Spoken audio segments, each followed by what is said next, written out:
Salut tout le monde. Bon, c'est pas de la bonne lumière, c'était juste pour essayer un petit quelque chose. Je viens de regarder le Super Bowl 52, puis comme un vieux fan de football, là, je les écoute depuis au moins 1990, là. C'est facilement l'un des plus beaux matchs de football que j'ai vu de ma vie, là, avec ces enjeux-là puis tout ça. Nick Foles, le deuxième corps arrière là, de Philadelphie, qu'au début des playoffs, tout le monde disait qu'il n'était pas capable de lancer un ballon. Il a connu des séries extraordinaires. Il a lancé un match parfait. C'était magnifique à voir. Ses receveurs de passe ont beaucoup aidé en faisant des catchs extraordinaires. De l'autre côté, les Patriots, ils ont pas déçu. Ils ont joué un match sans faille. Quelques petites erreurs sur les unités spéciales, mais les deux équipes, ça a fini 4-3 là, de points perdus. Là, 4 points perdus pour les Patriots, puis 3 points perdus pour les Eagles. Les deux équipes ont commis le même genre d'erreurs. Ils ont laissé quelques points sur la table, mais tu sais, ça n'a pas changé que si on compare les deux ligues, par exemple, cette année, la CFL, ça a été une comédie d'erreurs. Puis c'est comme l'équipe qui a fait les moins grosses gaffes, c'est elle qui a gagné. Là, cette année, là, la NFL a démontré pourquoi j'écoute cette ligue-là depuis des années puis des années, malgré qu'ils ont des pratiques que je trouve inacceptables dans bien des choses. On pourrait en parler longtemps. D'ailleurs, je suis toujours en maudit quand je vois le propriétaire mettre ses sales pattes en premier sur le trophée. C'est écœurant faire ça, là. C'est les gladiateurs qui méritent de toucher à 100 premiers, là, pas toi, maudit. Toi, t'as juste payé pour.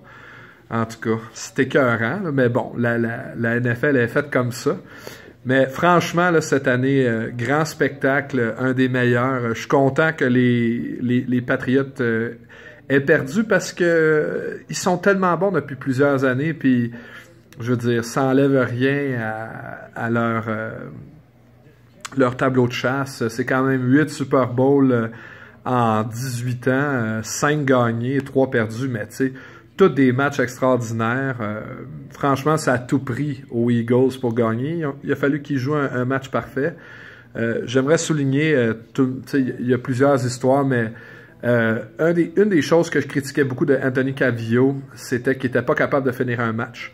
Ben, Nick Foles, un deuxième corps arrière, l'a fait. Il a repris le ballon avec 9 minutes 22, puis ils ont remonté le terrain, ils ont réussi 2 troisième essais, un quatrième essai, ils ont remonté le terrain, puis sont allés mettre le touchdown. C'était absolument magnifiquement fait. Ils ont écoulé 7 minutes sur le cadran, ils ont laissé le meilleur joueur de l'autre équipe sur le banc, puis ça permet à la défensive de se reposer, puis pour la première fois du match, t'as jamais arrêté les Eagles, puis là, finalement, les coachs, ils ont fait, c'est comme, ben non, c'est sûr que tu vas te faire rentrer, ça fait 3 touchdowns de suite qui marquent. On change un peu, on met les linebackers au milieu, deuxième jeu, bim, boum, Tom Brady échappe le ballon. Il n'avait pas été touché du match. C'était incroyable. Quel grand match de football. Fait que, franchement, dites-moi ce que vous en pensez, parce que moi, cette année, j'étais très cynique. Vous avez la NFL, ça a été une année difficile. J'ai pas eu autant d'intérêt que d'habitude, mais là, ce match-là m'a remis dans les bonnes grâces. Là, La NFL est revenue dans mes bonnes grâces. Franchement, là, quel spectacle. Extraordinaire. Même la mi-temps, c'était pas pire. Les gens qui chialent, vous savez pas ce que c'est organiser quelque chose comme ça. All right? Bonsoir tout le monde. Ça fait déjà trop longtemps que je parle. Salut!